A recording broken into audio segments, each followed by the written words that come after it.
So welcome to today's video. We are taking a closer look to YInMn blue. The pigment code is PB86. And yeah, as you can see, I have three different brands which we can swatch. The first is Schmincke Horadam. This was a limited edition. This tube is from the first time they released this limited edition. I paid 17 euros for this 5 milliliter tube, so you can see it is really a very expensive pigment. I think it was around the beginning of 2023 when they re-released this in combination with the Yintico Red limited edition. I have a half pan from a Gallo from Italy and also from another handmade brand.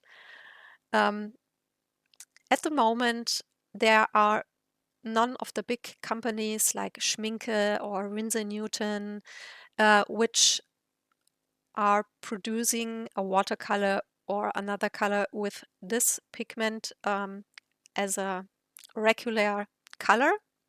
We have the limited edition from Schmincke, and we have handmade brands like Gallo or Crema Pigmente from Germany, for example, and a lot of smaller hand artisans, but none of the big company produces it on a regular basis. So far, only Schmincke from the big companies have done this limited edition, like I said, in 2 different years. At the moment, at least here in Germany, there are still some shops where you can buy this. I don't know if you can access this in any other international shops, or if the color is sold out already there. So it might be a little bit tricky to get. I had a lot of problems with the Schmincke tube because I had a massive binder separation. So I will need a lot of time to do the first swatch, and I definitely have some very shiny residue in the dried dried swatch, sorry. This is definitely not normal for the color. I had it before dried in a pan, and I never had any problems there with too much binder and shiny color. So just that you know that is not the normal thing for this color. So, but like I said, I will tell you something more about the pigment while I do the first swatch because it really took me some time. It is the first blue pigment that was invented or discovered since around 200 years. After the YInMn blue, which is Y for yttrium, In for indium, and Mn for manganese. So we have this blue with 3 different elementals. And after that, like I already mentioned, there was Yintico red. I will do a separate video to this color, which also has the compounds of yttrium and indium, but instead of the manganese, we have here titan and cobalt. And what a lot of people don't know is there is a Yalkuti green as well. It is super hard to get any information about this color, and there aren't I only have seen ever one person offered handmade watercolor with this pigment. I would love to buy one of those, but it's super expensive. And we also have the yttrium here, but no indium. We have aluminium, copper, and titan for this one. So as far as I know, these three are the only one from this group of new pigments.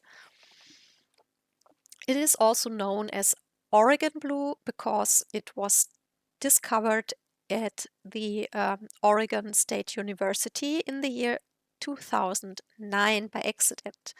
And the chemists wanted to test the magnetic and electric oh damn it, I'm missing a word.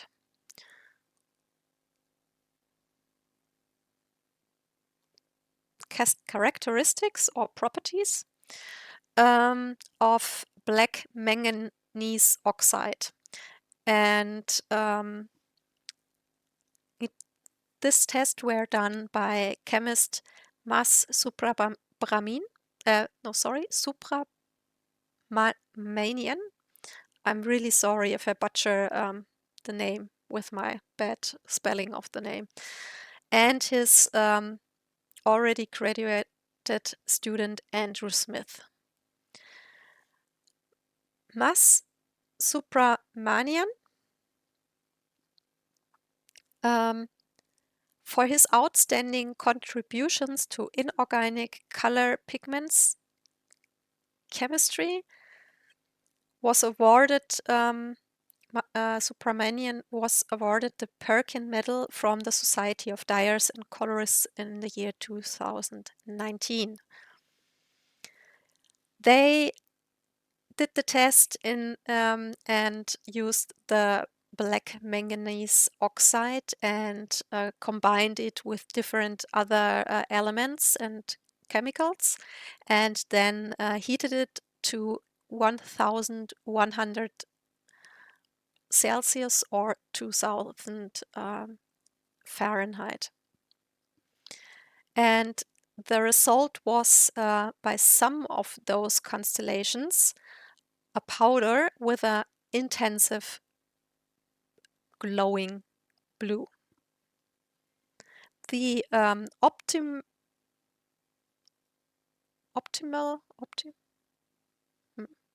not quite sure, because some of my notes are in German and some are in English. It's depending on all the sites I've looked for information. So I have to translate some of those, and sometimes I'm not quite sure with the perfect words. So the best pigment combination was yttrium, indium 0.9, manganese 0.101, and oxide 3 for that is the a blue color with the lowest manganese level, or also the yttrium, indium 0.8, manganese 0.20, or and oxygen 3 for the best blue spectrum. PB86 is a very light fast pigment. It is resistant to temperature, and it doesn't loses color in water or in oils. Everywhere I have read that it is non-toxic, but I'm not so sure about that because it does contain manganese, and we all know that manganese blue PB33 was stopped. The production stopped because of the high toxicity. So other manganese pigments also are labeled as toxic. So I'm not 100% sure about that. So just to be aware of. I personally, when I work with this pigment, I treat it as any other toxic pigments like cobalts or cadmiums. It is not very hard to produce. That was the information I've read on some sites. It has a hexagonal crystal structure, and it is an inorganic pigment. It granulates, like you can see. It is, I would say, like semi-transparent, semi-opaque, because it is definitely not a complete transparent color, more on the little bit opaquish side. It is a near perfect blue color. It has a high NRI reflectance. IR stands for infrared reflectance, and the infrared is strongly reflected by YInMn blue, and which makes this pigment very suitable for energy savings and cool coatings for houses, for example. But at the moment, the pigment is so damn expensive, it would be really, really expensive to coat your whole house with this color. But yeah, they may use it in the future. I don't know, for things like that. So this is the Egalo one. The pigment is resistant to acids such as nitric acid and is difficult to combust. And that is very important because in oil colors or the gum arabic from watercolors is slightly acidic. And a lot of pigments change their color over time because of the fact that some pigments don't work as well over a long time with acids. The best example I have in mind is genuine malachite. I don't know, I will definitely do a video about that in the future as well, but some may know that when you are buying genuine malachite color, it is a very light green, and over time it it yellows a lot over time, so the green shade completely changes, like someone would have put some yellow pigment in the color. So that is the reason we have some colors which are light fast, but over time they can change their color shade. And that is something that definitely won't happen with the YInMn blue, because it is totally resistant to those acids as it is used in oils and watercolor, for example.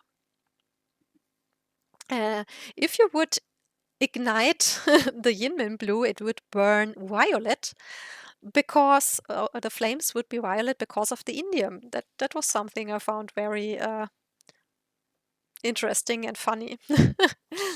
So now we have swatched all of the YInMn blues I have, and this is the same 100% cellulose paper which I use always in those videos, and it is a very smooth cellulose paper, and we will do another set of swatches on 100% cotton cold pressed paper from the company Arche.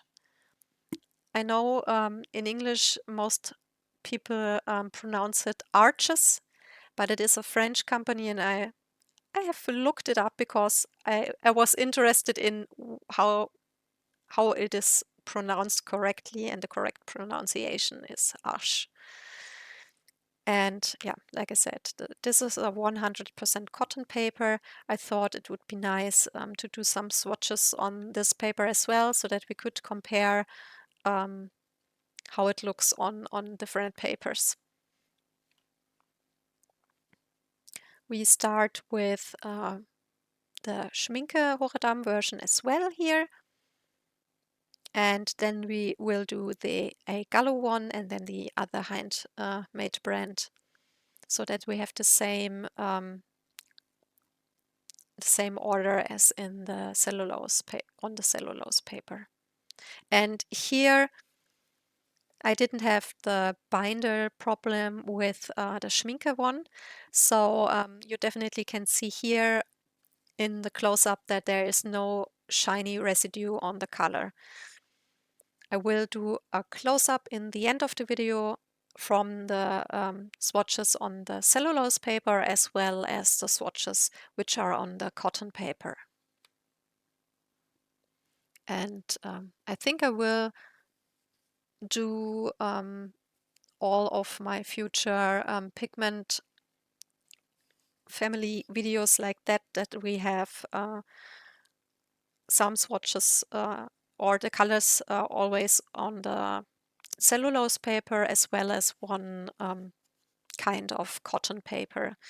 And yeah, I will, because of the cellulose paper being so smooth, I thought it would best to use a cotton paper which definitely has some kind of structure, cold pressed paper, so that we have the cotton and the cellulose as well as a smooth or a rougher paper, so that we can have all the different kinds of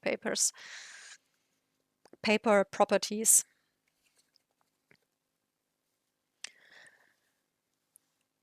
I've also read that the YInMn blue is somewhere in between cobalt blue and ultramarine blue.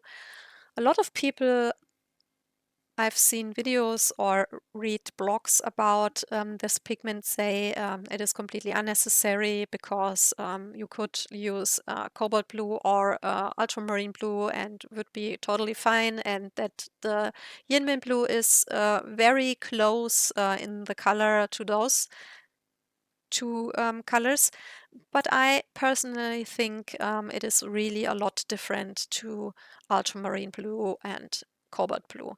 It has a complete unique kind of blue, and I absolutely love this color. It's so damn beautiful. I use it very sparingly because of its high price. The Egalo half pen costs around 40 euros, so that's really, really expensive. And yeah, but of course, it is a color which I would say is only interesting for pigment nerds and pigment collectors. It is not, you can't replace it, in my opinion, with an ultramarine blue or a cobalt blue, because it is definitely its complete own unique shade of blue. And the other blues look completely different, but it is definitely a color you could easily don't buy. You are perfectly fine without this pigment, but it is, like I said, something very special and absolutely beautiful, but interesting for pigment nerds and collectors, and definitely not something you have to buy to make art.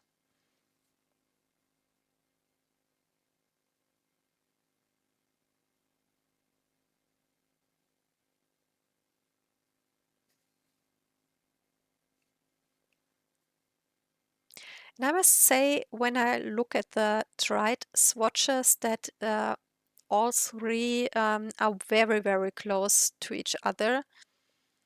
The difference between the brands here is very, very small.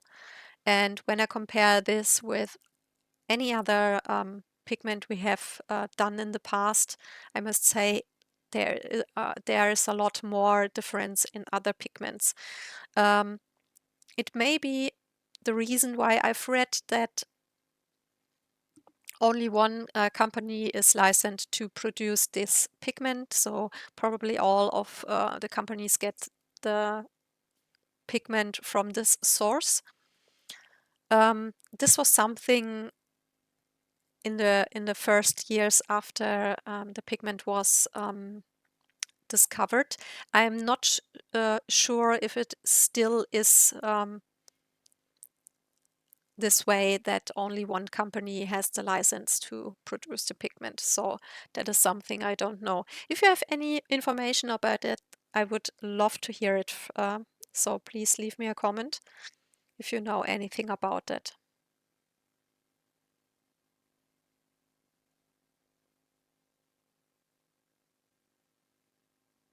Yeah, absolutely stunning, stunningly beautiful color with a very strong granulation. You can even see the granulation on the cellulose paper, and that is always a good indicator for me when a color granulates so strongly on a smooth cellulose paper, then it is definitely a very strongly granulating color. So I hope you liked this video, and I would absolutely love to hear from you. Do you have a YInMn blue? How do you like it, and for what do you use it? Or after seeing this video, would you be interested in buying one version of a YInMn blue or not? And like always, I would absolutely be very, very grateful for a thumbs up or a follow, because it really, really helps me and the channel to doing more videos in the future. So thanks a lot, and thank you so much for watching, and I hope you have a wonderful day, and to see you soon in one of my other videos. Bye!